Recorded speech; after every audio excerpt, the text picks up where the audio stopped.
Hi everyone. I have one book. It's mainly a novella. It was like 100 some pages. So I ended up reading Ruby Dixon. This is When She's Wary. Now this is Ristaverse number 11. Now before that it was When She's Fearless, and I'd say the last part I really enjoyed about that book. I didn't like it as much as this one, with When She's Fearless. This one here, man, I'm like, I don't know. I'm like, this girl after my own heart, she reminded me so much of myself that I was like, I feel her. So we have Tabitha and Jaroo. Now, Jaroo is the brother of the hero in the last book. So this one here was, let me see if I can do my notes.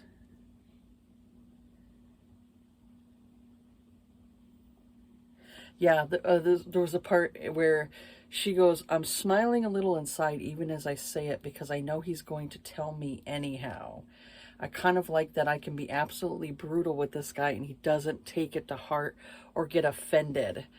When I met Chelsea, which is the heroine from the last book, she showed up all bubbly happiness and smiles, and it didn't take long for my scowls to scare her away. It's not that I'm trying to be unfriendly. Okay, so I am, but I also wouldn't have minded if she tried again to be my friend, just to prove that she really wanted to get to know me. She gave up instead, which is fine. I don't need fake friends. I need friends that won't give up on me. I felt that so much. It just, to me, it had like different things that I thought were really sweet in here. So we have the heroine, Tabitha. Tabitha was one of the ladies who was, obviously kidnapped by aliens and stuff like that. And she was, for lack of a better term, neglected and treated like fucking cattle. So she remembers the person who like owned her. She went from like one owner to another owner. As soon as she thought she was free of like one owner, she ended up being, into slavery with another owner. And she remembers when there would be times when the person who owned her would neglect the livestock, which she considered her livestock.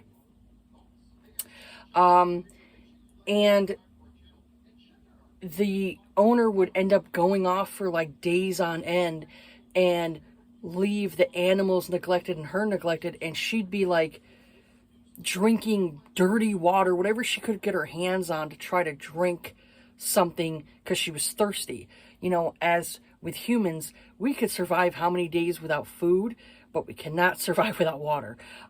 So that's the one thing that she wanted, was like something to drink. So kind of like turned her into a bit of like having like PTSD of like having clean water always on hand.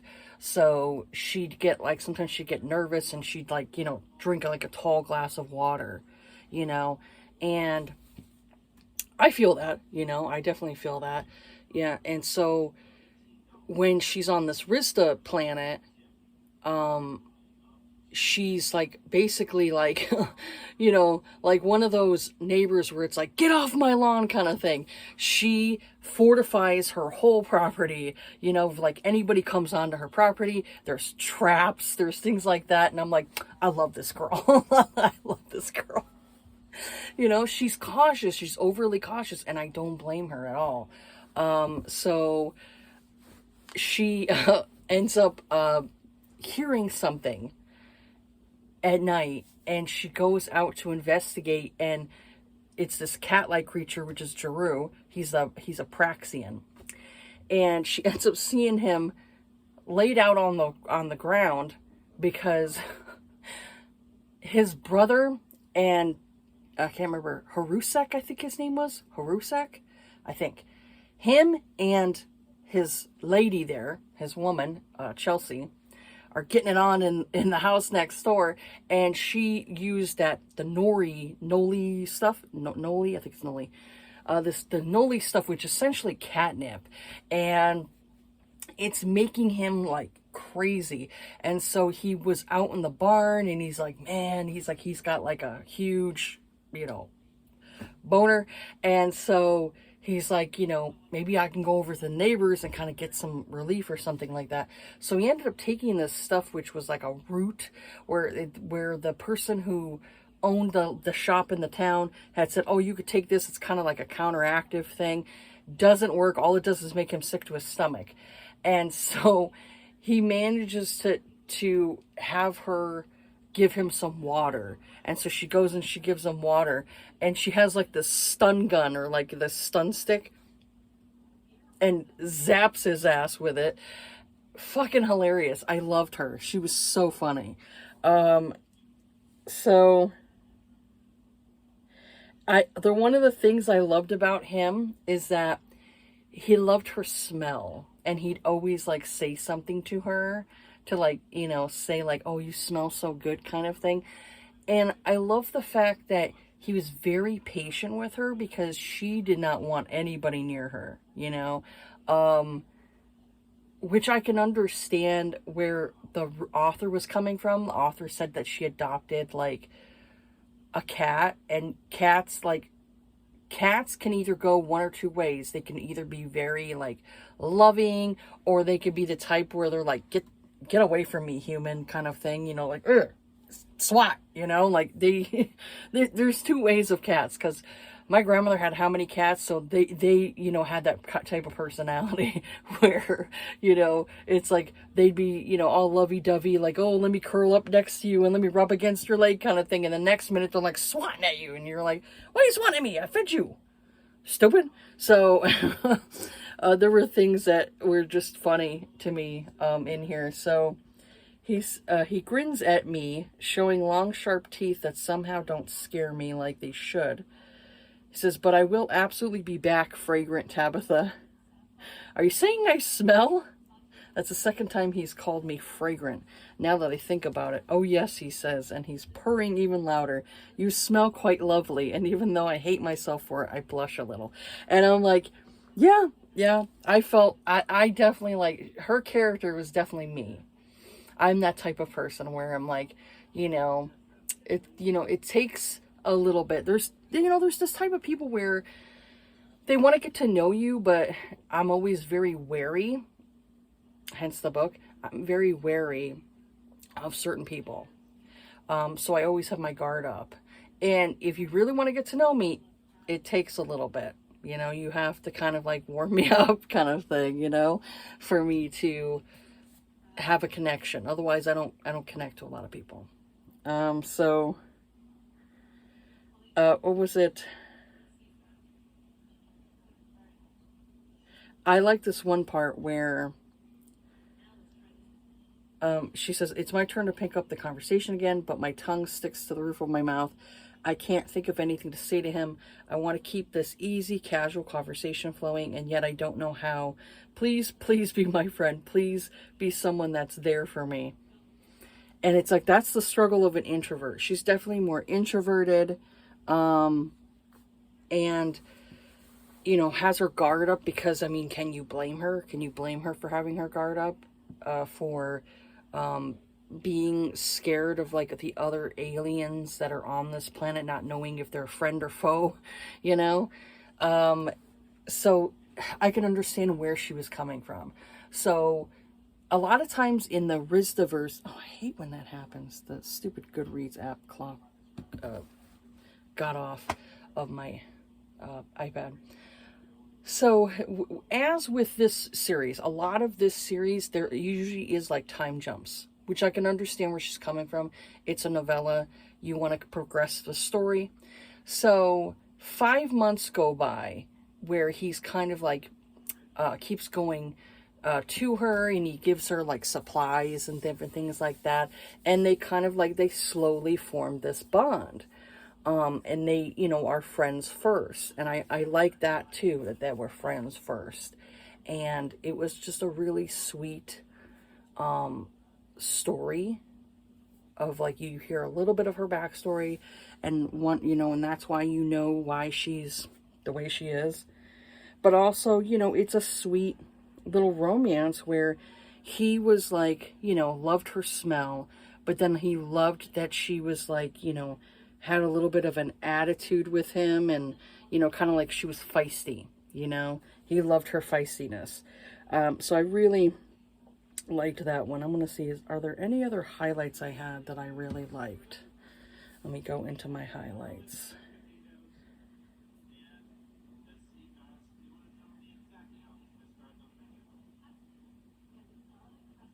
Let me see.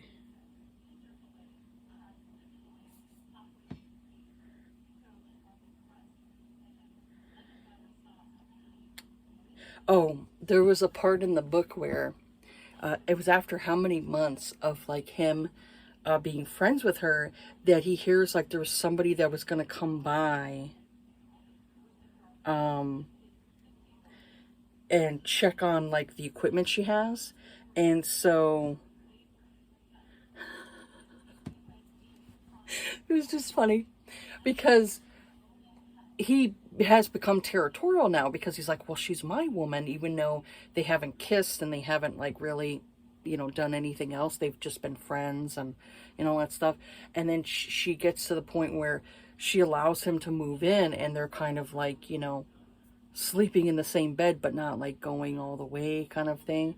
So this one here this was before like he moved in, where the Praxians are the type where they have to mark their territory on the door to, to show the others that, that's theirs. Kind of like how dogs pee, Dogs tend to pee in certain areas, like mark their territory. Kind of the same thing. So he goes to her place one night, and he's like trying to, on her door, and she catches him doing it. And so I love this one part. She goes, whoever this is, they picked the wrong woman to rob. I've been preparing for this sort of thing since I arrived, and no one is taking me back to the slave pens. She's ready to like club his ass. And then she goes and she hears something outside the door, and like moaning her name. And she's like, Giroux? And he's like, he kind of like is like a deer caught in headlights kind of thing, where there's like like an intercom thing where it shows like the person on the outside, so that way, kind of like a privacy thing, like a Ring kind of thing, where it lets you know on the outside who's at your door. So she looks outside and she sees like this person, and then when he looks up and he's like kind of like a deer caught in headlights kind of thing, she knows it's him. So I just thought that was funny, where he's trying to mark his territory and she catches him. So she says, why are you breaking into my house? I yell back through the door. I'm not breaking in. He rubs a hand down his face, his glowing gaze momentarily disappearing. What are you doing awake? You're supposed to be asleep. You'd like that, wouldn't you? I bellow back. It'd sure make this moment a lot less keffing embarrassing. Why is it whenever you show up by surprise, your hand is in your pants? I yell through the door. An excellent question, he retorts, and it's hard to explain. Try! I love that scene, and so I was like, caught in the act. It was hilarious. And so he kind of like lets her know at that point, like, I want to be your mate, you're mine. I want us to be together. I don't want this man coming over and thinking that he can go and have you, and I want you for my mate. And I thought that was really sweet that he kind of like admitted to her that he's attracted to her and wants to be with her, Communication obviously is key to that type of thing, so I thought it was really sweet, and I just laughed at it. The one quote I liked in here where it says, I'm still waiting for the other shoe to drop, for something to go wrong, because something always goes wrong, because happiness seems like it's too easy, too simple, and therefore it won't last. That I loved. I love that part. And that to me definitely happens a lot, where I have that, feel that pure happiness, that pure, like you feel really, really, really happy. and then the, anxiety in your head or depression in your head kind of tells you like, oh, no, keep your guard up, something's going to happen, and then that happiness is just gone. So, yeah, I felt that a lot. But yeah, it got to a point where she's allowed him to live with her and stay with her. And he still was kind of like, treating her very respectfully and asking her like, consent and things like that, asking her, if can he do this, can he do that kind of thing. And then once like they started living with each other, because for one thing, just to get away from the other ones next door that were constantly doing it. So, and then using the Noli stuff where he was like, oh my God, I'm being tortured here with this, I'm smelling the stuff in the air, when he finally was able to move into her place and stay with her, that's when the kind of like the ball started rolling and everything. So it was really sweet. I love that one. Ruby Dixon definitely has a tendency where there are some books I absolutely love, and then there's other ones not so much. So it definitely usually always is a character for me. Like maybe a character rubs me the wrong way and it kind of messes up the whole story. Like there are how many people who like Tia. If you know who Tia is. Tia has been in like the other series, like she's been in the Ice Home and series and stuff like that. When she came to that planet, to Nut Hoth, she was a teenager. So I can understand teenager theatrics, But even when I was a teenager and teenagers would do that stupid shit, oh, it would annoy me. I remember being like 16, 17 years old and I'd see like these young girls, teenage girls doing some stupid shit. Oh man, it irritated me. So I am not fond of Tia.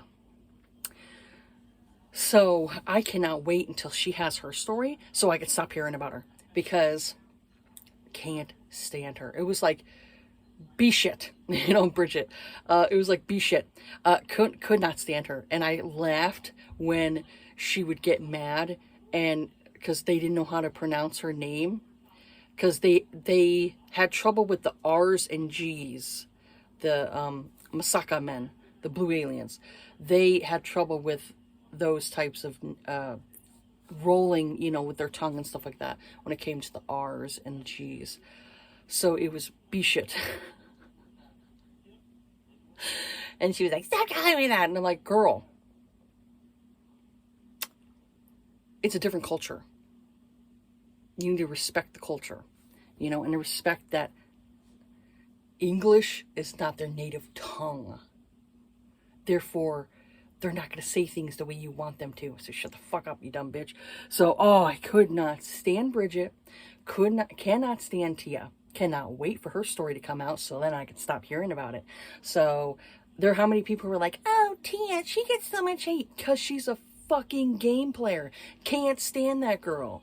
Oh, there are, as a female, there are certain females that just, I hold women to a higher standard because you're a woman. You should be acting appropriately, not acting a fool, not playing games, different things like that. Guys are guys. There's certain men that do stupid shit and other guys have to hold them accountable, So us as women, when you see a woman acting a fool, you need to fucking correct her ass, because she makes the rest of us look bad. So I don't like when you have certain women who they talk shit about men constantly, but then they justify toxic bitches' behavior. No, we stop doing that shit. Stop doing that. I fucking hate that. So that's what irritates me about certain characters in some of the books. It's like I don't like certain females and the things that they do. And then they try to justify their actions. And it's like, no, you did wrong. You need to admit that you fucking did wrong. You need to apologize. So some women, like, won't apologize, or they think that they can do something or say something and they can get away with it. You know, there's some women who definitely have female privilege. And this is where it gets irritating for me. And I get annoyed with it. And I want to, like, I want to smack them,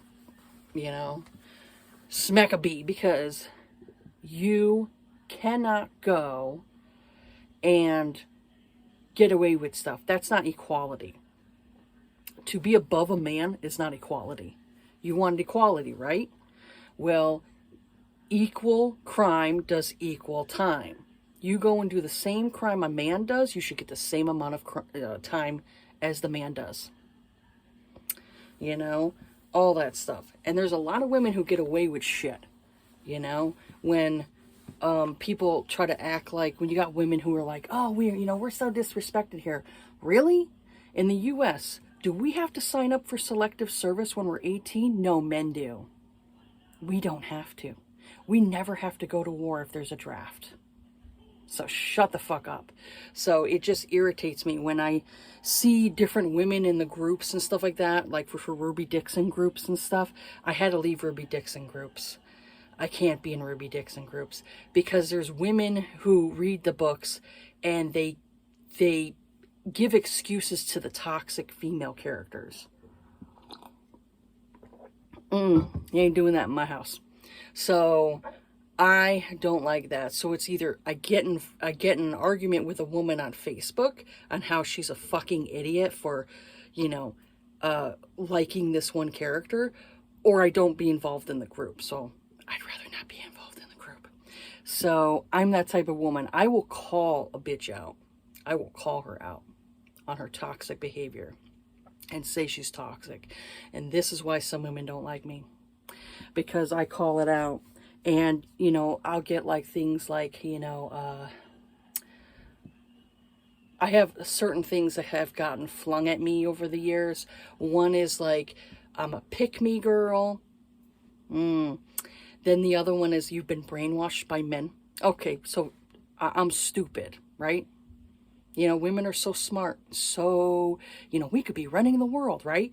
Then why the fuck do you devalue me and say that I'm brainwashed by men?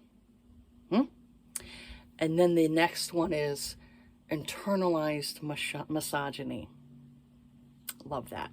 So I've been called those things over the years, and it's kind of like, let it fling off of me, because it's like, okay, what does it say about you?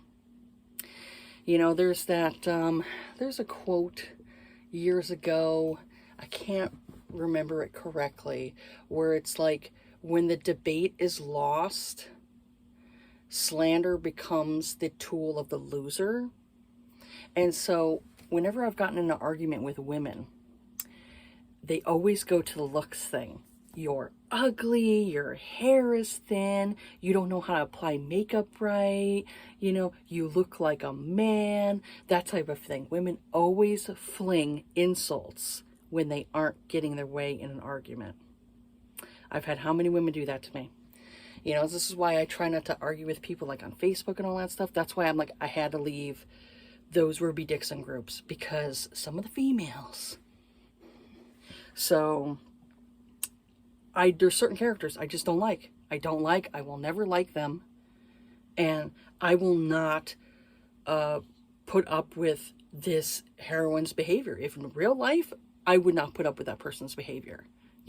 So Tia, I can't wait for Ruby Dixon to have her story, so that way I can read it, rate it, hopefully I like the book, and then move on and find some other character I like. But Tabitha, absolutely loved her. She was feisty, she was tough. For all the stuff that she went through, I loved her. And Giroux, I love him too, because he was such a great character. He was so patient with her. So, like, someone who, like, you fling shit at somebody, like, not literally fling shit at, like, verbal. You verbally sling shit at somebody, and they could take it, and they can kind of, like, give it back to you a little bit. That's the type of people I like. When I can go and be sarcastic with you, don't whine like a little bitch and cry and I'm offended, or, you know, I don't like what you said. Suck it up, stop being a little baby, and say something back to me, because I will respect you more. If you laugh at me and you fling it back, I will respect you more. But if you cry like a little baby, I have no respect for you. We're not playing those little games here. So I'm glad that she was not that way, and she was, you know, a strong heroine, was like, I can make it on my own. And it's like, she can live without friends, but she would like friends. And so, like I said, when it came to Chelsea, Chelsea's more of the bubbly character and things like that. And I don't always like bubbly, you know. I like to be around positive people because I tend to be a negative Nancy. But I like that that he was like patient with her, and it worked out from that. There are some of the, I'd say, like, I really like the Rizdaverse series. I really like that one. And that's probably one of my favorite series out of Ruby Dixon's series. I mean, I like the Ice Planet Barbarians. I like Ice Home. Can't, for some reason, for the life of me, get into the Dragon series. I've tried. I don't like it. I don't know why I don't like it. I'm just not a fan. You would think I would, because I like more of the post-apocalyptic stuff. I'll try again and see if I can get into the third book, because the first and second book I could not get into. I didn't really like it. Was not a fan. So maybe I'll try book 3 or book 4 and see if that will kind of, you know, hit for me. Because all the other series that, you know, Ruby Dixon has done, I have read them. I've read them, and I've enjoyed them. So, yeah. Anyways, that's just my little rant. I will continue to read this author because I like her writing. They are easy to get into. There's not a whole ton of world building where it kind of confuses you. This is why I don't really get involved when it comes to like fantasy romance, because it's a lot of world building, and I'm just like, what, who, where, what? You know, it's very confusing for me, so I can't really get into it. But this one here, I can get into. And I'm trying to find other alien romances that kind of like, you know, pique my interest, you know, and I can get into. So, yeah. Anyways, this is a long review just for like one novella. But, you know, that's all I've read so far. We'll see what happens this summer, how my reading experience will be. But yeah, that's it for this video here. Have yourself a good day. Take care of yourselves. Be kind to each other. And I will see you all on the next video. All right. Bye.